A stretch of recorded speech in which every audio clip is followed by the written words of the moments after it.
So soy, become the motor. Hey folks, and welcome to another Sasoi spikeboarding tutorial demonstration here. Today we're going to show you some repeats on Chesterfield Road on Cardiff by the Sea, a little enclave considered very much Encinitas, California, right behind us the Pacific Ocean. And this is sort of the main entry street into Cardiff by the Sea when you turn off the coastal highway. And we're going to show you how to repeat this and how to come down with a skateboard spike and a board that's optimized for spikeboarding. And we're going to show you how to do repeats on a steep incline, about as steep as you probably want to get, using a stroke called a Cubi cross. So waist up, you're looking at cross-country skiing, and waist down, you're looking at a traditional skateboard or scooter kick. A scooter kick or a skateboard kick are one and the same, and you're also watching it completely bilateral, which is the way that spikeboarding is practiced. So this little climb take about 14 minutes to repeat it twice, and on a regular workout you probably want to repeat this about 6 times. Many people come running up Chesterfield, and of course that's a wonderful thing to do, but if you actually come up roller skiing or spikeboarding, you're going to be engaging a lot more of your mechanism, strength, endurance, and balance, head to toe, constant core activation, and your lats are going to be engaged as well. So here we go, where it begins to get a little bit of the steep section, so watch out and don't spike into that crocodile, and take nice short little strokes to begin, and notice how that rear foot comes in to the rear and then drifts forward into that drop, and you'll see it again as soon as we switch, and there you have it. That is how you want to do that. Pardon me folks, winter here in New York City, and that's where we're narrating this, and we wish we were back in Cardiff by the Sea. And there's the first little staircase. Now you flatten out just a little bit, cross the street, and continue on up. And pretty much no matter how steep things get, this Cubi cross stroke is going to work with you very, very well. And when it gets this kind of steep, you do need to drift to the front. Come in the rear and drift to the front. And this is obviously something you want to practice over and over and over again. Not in traffic, away from traffic. And if you need some sort of leash to hold on to your board, well then by all means get one. We'll begin to sell them with boards, so your boards don't get away from you if you cannot control them. So a leash is very simple, just be attached to your waist and connect back to that hardware on your rear truck. And there was a little divot. If you play that back in slow motion, you will see that that spike came very close to the wheel. If the fender wouldn't have been there, then it would hit it. This is our first time up, so we're just kind of getting the cadence here. You probably want to keep these to 3 or 4 cadence. We were all over the place here on this first one, and you want to be able to do these summits and finish with some good energy at the top. So if you're absolutely wasted after one of these, well then you need to get off something this big and go back and get fit and come back again. So the idea is not to spectacularly blow up on whatever your terrain selection is. It is to actually be fit enough to repeat them with good stroke and good control and everything that you're doing. So as you can see, this athlete has enough base once it flattens out to keep things rolling. And now we'll turn around and head back down this little tiny summit, and we'll show you some cadence braking with some skateboard spike tosses, some cross tosses, keeping the spike neutral, and it's very much just like a ladder drill. So all of you who put ladders on the ground and then run your ladders through, you will understand this as soon as you see it. There's the big U-turn, and we'll come back around here along the top of this ridge.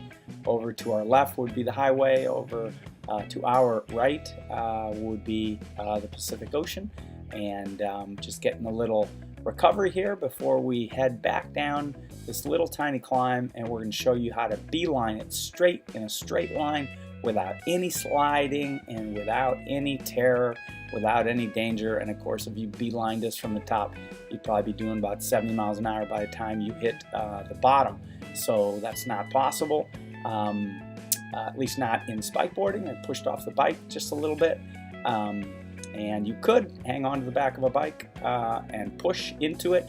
That would be known as velo spiking, and sure, that's absolutely viable.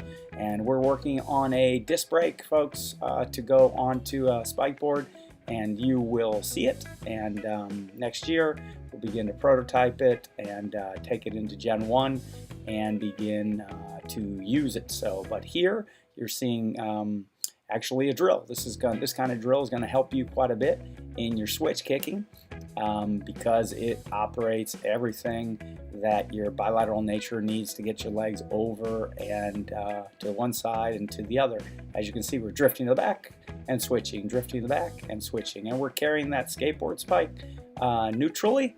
And now there's a nice skateboard spike toss. Actually call that a cross toss, and it's probably the more advanced of the downhill activities because you need to synchronize your upper body with your lower body and get that all in conjunction while not losing your cool going down these hills. Folks, this is going to really heat up your quadriceps and your glutes and your legs quite a bit. So this is as much a workout as going up. So if you wanted to do that, then get a workout, that is, and get the legs toned and get everything firing with strength conditioning that is full functional strength. Then switch drifting downhills is going to be to your liking. If you don't like endurance fitness, then forget about it. You're not going to enjoy this. And here's another little technique where we are syncing our Kubicross and we're cadence braking in reverse of what the Kubicross is. So instead of kicking forward, we're actually kicking backwards, landing on that heel, but we're syncing up the skateboard spike. And that syncing process neurologically to get that synced up helps your forward propulsion quite a bit. And we're being held up a little bit by the bike, trying to keep the bike, camera bike, in conjunction with us. So you might see something that looks a little awkward from time to time, and that's because of the distances between ourselves and the bike come up they just come up too tight sometimes. There you're seeing some drifting as we're going down the hills and some syncing, so that's probably the more complicated skill here. And you're going to want to be able to do that on both sides. Whatever you do on one side, you need to be able to do on the other side with equal skill set and at the same speed. So slow down to your less dominant side speed and practice that, and only accelerate into what you can do equally on the other side. So that's most of this climb here. Keep your eyes and ears on that backside for traffic if you're out here when there's a lot of traffic. And now we are going to come right up here again. And of course there's a red light in front of us. We're calling this car through, and off he goes right through there. No problem. So as you can see, this isn't anything other than two steep ones, one half steep one, and about 3 rests. That's the staircase that is Chesterfield Road here in Encinitas, Cardiff by the Sea.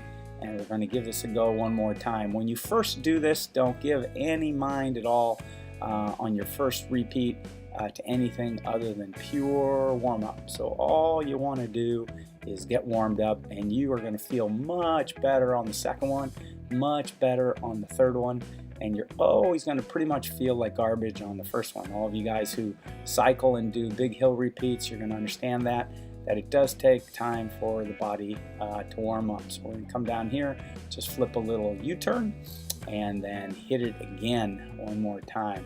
So there'll be a couple edits here. We stop, talk to a couple of people, and do one more stop up here just to grab a quick bathroom break in the cafe, pick up a snack, and do this again.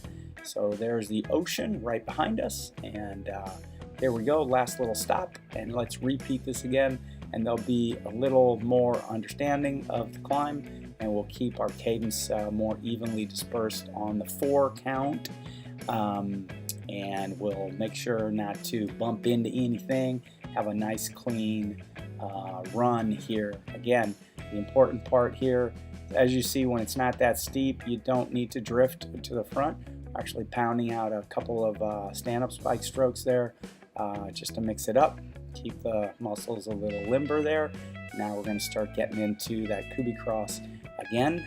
Some connectors just so that you can see that from the rear, connecting the stand-up spike stroke to the Kubi cross stroke. And that happens when things aren't quite that steep. When things get awful steep, you need to go into that Kubi cross stroke. That's what's going to get you out of the steepness. Here we go, straight on up. Count these out probably on the 4s, and we're going to be drifting to the front. Again, drifting from the back straight up to the front. There you see it.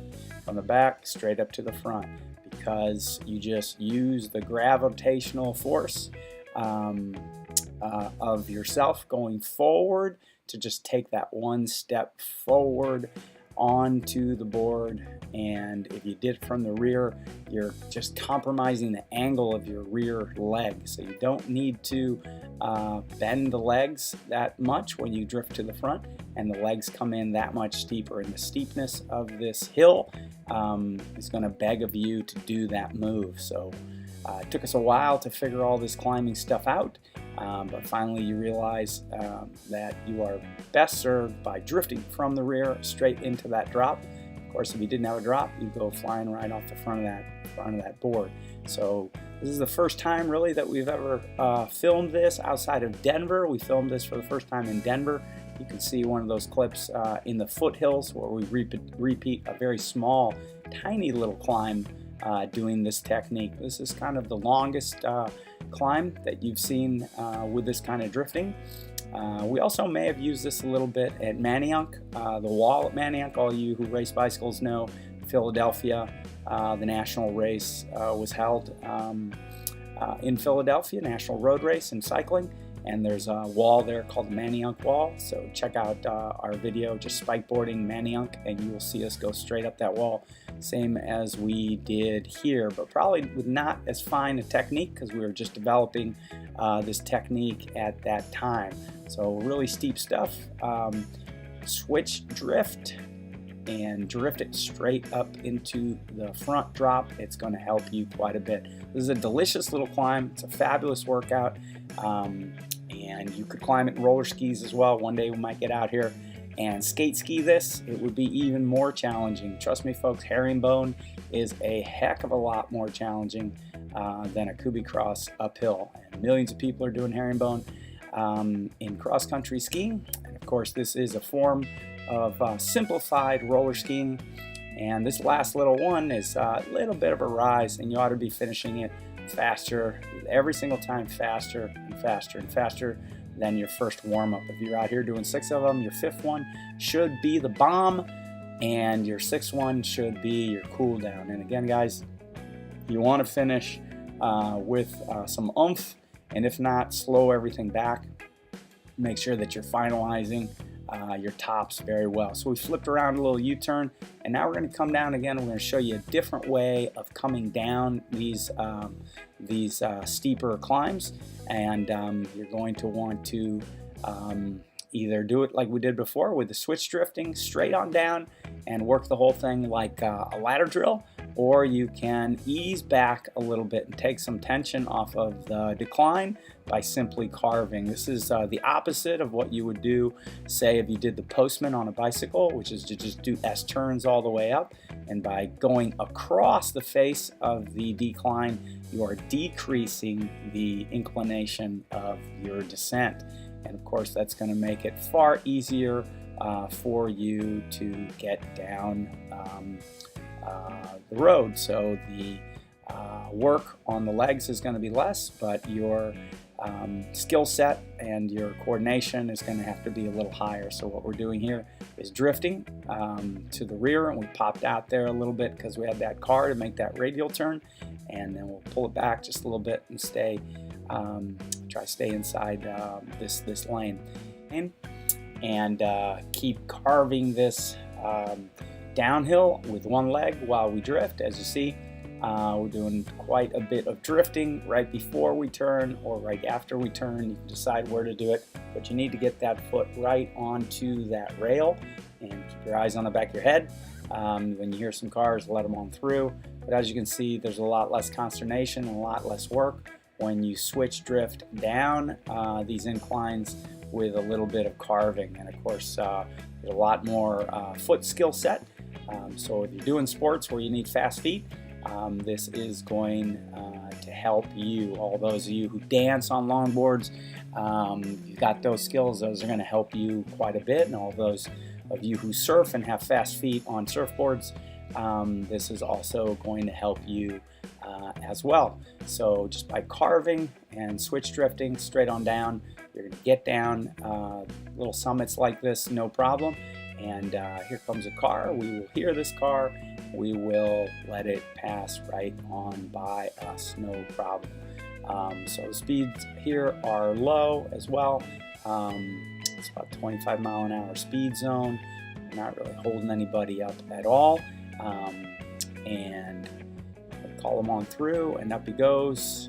And we're just about finished with this workout. So folks, we hope you have enjoyed watching this two-time repeat of Chesterfield. And if you are delighted by spikeboarding and consider it something you'd like to get into, please give us a call at the number listed below, and the Sport of Balance Strength will welcome you. We'd be happy to do clinics or give you private lessons, however you'd like. Just give us a holler and get started. As you can see, you do have to keep your mind on the sport. We just about had a little divot there, and these things do happen from time to time. That's why we always wear helmets and wrist guards, but falling off the board is not the idea. The idea is to stay on the board. So folks, thanks for tuning in, and we'll see you at the next one.